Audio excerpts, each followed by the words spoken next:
All right. So, the current energies of daily experience for the feminine is the Queen of Wands in reverse. For the masculine, the Wheel of Fortune in reverse. So, the feminine perhaps maybe not feeling so passionate right now this month, and we'll see why. Perhaps taking a little bit of a break from the love realm, from the efforting, from pushing forward, and just letting herself get comfortable again and get maybe back into what feels familiar and what feels like a solid routine, with both feet on the ground, getting a sense of sort of floating through the air and kicking your feet, that you're coming out of April with that sense of needing to feel grounded again. If you have been experiencing so much change in your life, falling back on the structures and the familiarity in the parts of your life that are go-tos to help you feel more centered. So the Wheel of Fortune in reverse, a major arcana card for the masculine divine counterpart. And I'm getting a sense of him feeling frustrated, like things are not falling into place as fast as he would like in his life, in whatever area that's going to apply to. It's going to be different for everybody. However, since this is a love reading, we can apply it to the divine masculine's love life. So hitting up against these barriers or these walls, or road bumps or detours. I'm feeling like detours. Like it hasn't been feeling so much like a straight shot or clear cut, or I'm feeling there's a little bit of confusion on what he even wants, and a frustration with what is being presented to him right now.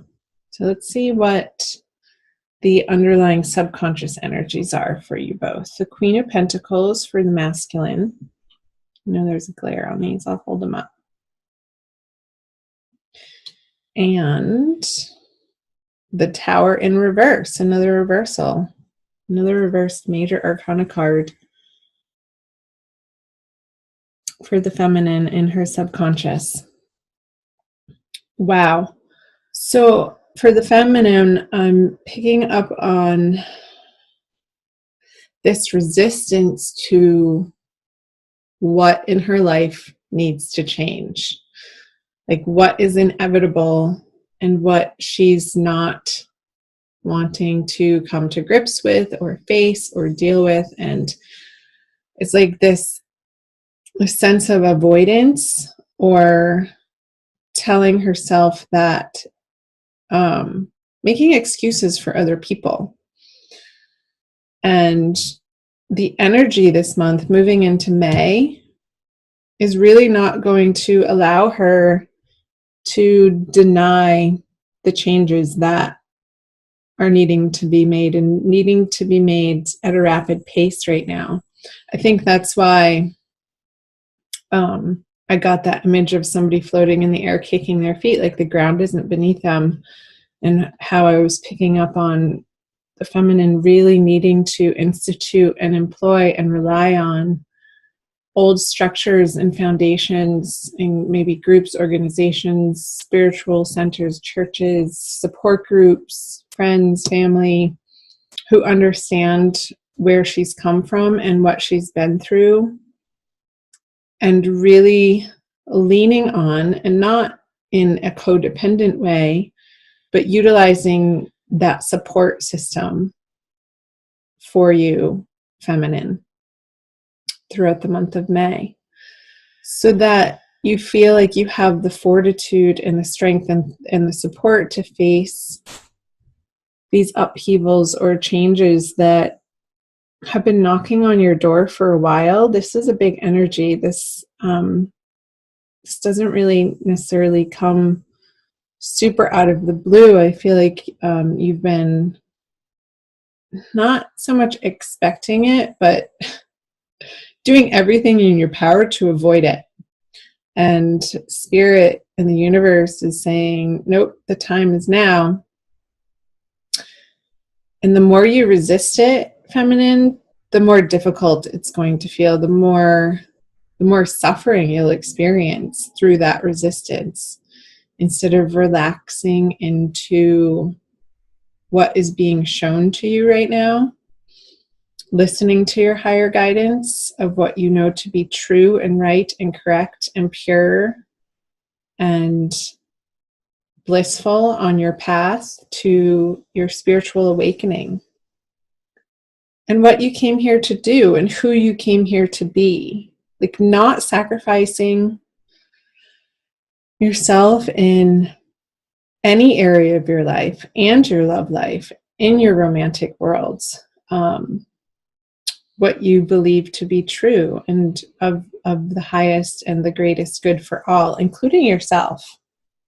First and foremost, including yourself. So let's move back over to the masculine with the Queen of Pentacles in his subconscious energies. It's like he's wanting to hold on to what material resources he has attained and gathered for himself in this lifetime. And I feel like there's a little bit of a shake-up around those in May. I'm sensing this fear, this holding on, this deservedness, this rightfulness to them. And I don't feel like he's necessarily wrong in thinking that. But I feel like with the Wheel of Fortune in reverse on top of it, I'm getting a sense of other people wanting at his resources unfairly, unjustly. And there's a tussle. There's maybe some arguments around that, unfortunately. And he feels like he's in the right around it.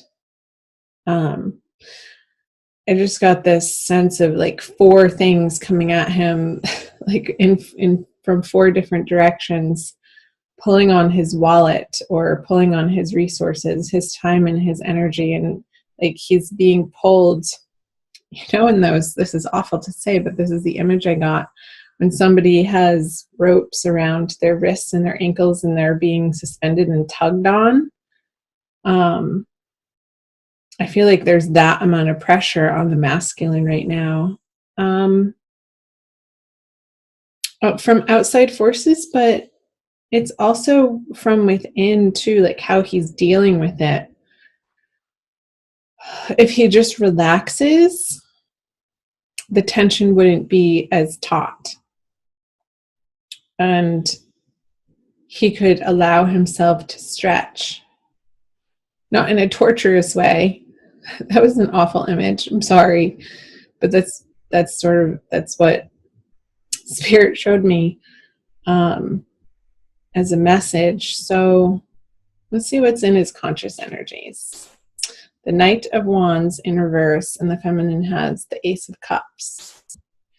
So the Knight of Wands in reverse, I feel like he's revisiting these old passionate relationships and daydreaming about them and pining for certain people from his past that didn't quite work out in the way that he had hoped.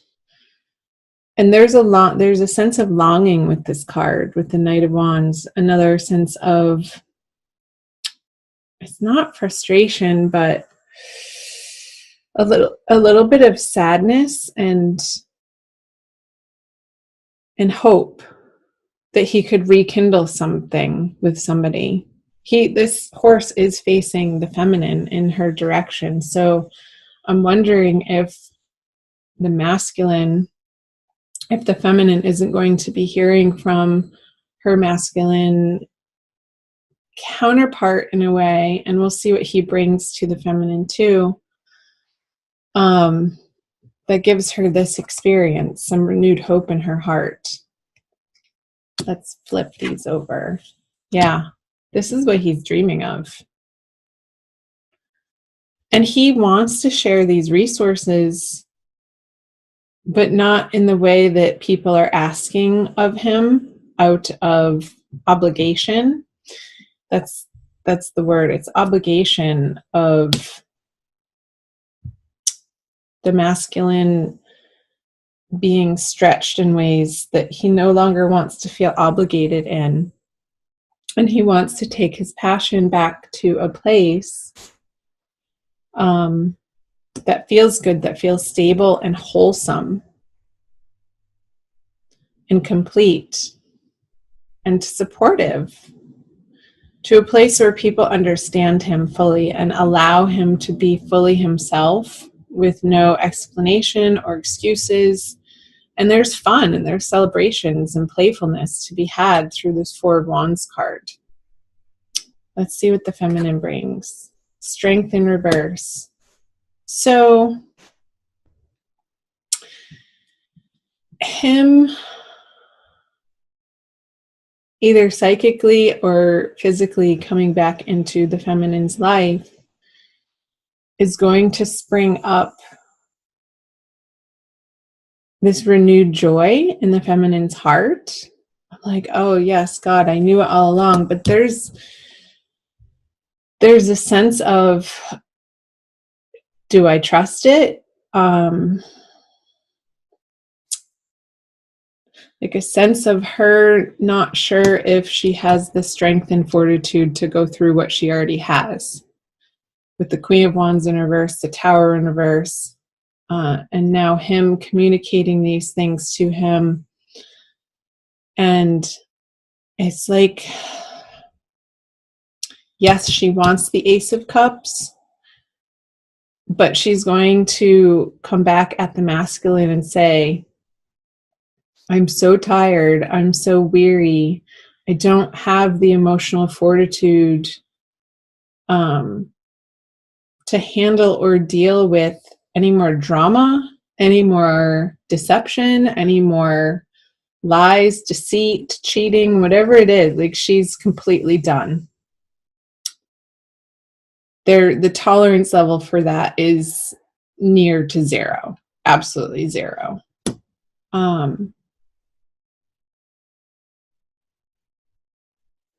Let's flip over the middle card, the conjoined outcome energies, the Page of Swords in reverse. So I feel like there is going to be these communications between the masculine and the feminine where they're not quite communicating on the same page. There's going to be perhaps some difficult conversations where you want to hear certain things from the other person and just their delivery is turning you off from hearing the message. Like, it's still coming from a place of pain between the two of you. I'm just getting quiet to listen. I feel like this communication, though, is going to be healing if you keep it sane, if you keep it honest, if you keep it kosher and kind, and allow space for one another to express yourselves fully, yet hold your boundary to make sure that the other person isn't pointing their finger at you. And it's a tricky line to walk in these communications when there have been situations and circumstance and a history with somebody that's so deep and can feel a little bit heavy that you can very easily tip one another off into a reactionary state. Page of Swords to me is a very reactionary state of communication. So what I'm getting at is be aware of that and understand and try to work on learning the difference in how it feels in your body and the words that come out of your mouth between responding to somebody versus reacting to somebody. Reactions come from a fear-based place, and it's from the past, and it's from a hurt place. But if you can shift into a response instead of a reaction, that's love-based, and that's compassion-based, and that's empathy-based, where there's appreciation, there's allowing, there's affection, there's all of the essentials of love happening in your response. And there's no more drama created when you're coming from a responsive place, from your heart, and being authentic in those ways, not being hurtful. Because oftentimes when we feel hurt, it's a very common reaction to want to sort of stab the other person back. And things can get out of control very quickly. So watch that, Scorpio, the difference. Just start paying attention, the difference when you're in a reactive mode or a responsive mode. Responding is being responsible for yourself and your thoughts and your heart. Reactive is just like pouring more gasoline on the fire. So let's do, what do we want to do? Let's do a Kuan Yin oracle from the Alana Fairchild deck for your oracle card for the month of May, Scorpio. For private readings, I have the information on my About page on YouTube. And I thank you guys for watching. Thanks for being here. Let's see what Kuan Yin has for advice for you this month. Can't believe it's already May. Oh, this one. Fun. She looks like a belly dancer. You see her? I'll read the back. Blessings of the Moon Maiden. The Moon Maiden with her lucky hair, H-A-R-E, not H-A-I-R, brings auspicious tidings of prosperity and abundance to you now. The universe seeks to replenish, restore, and create through you. Allow yourself to receive beyond what you have thought is possible by opening your heart with gratitude now. Let the blessings of good fortune from the beloved maiden of the moon, Kuan Yin, flow easily into your life now. So that's a message for both the masculine and the feminine with this Wheel of Fortune in reverse and the Tower in reverse. The word flow, it's like relaxing yourself enough to open your heart to gratitude for what's right in front of you at all points in time. And in that appreciation, more abundance will continue to flow to you. And it's going to allow this never-ending cup of prosperity flow into your life in a love-based way. And of course, that's what you want. That's what we all want.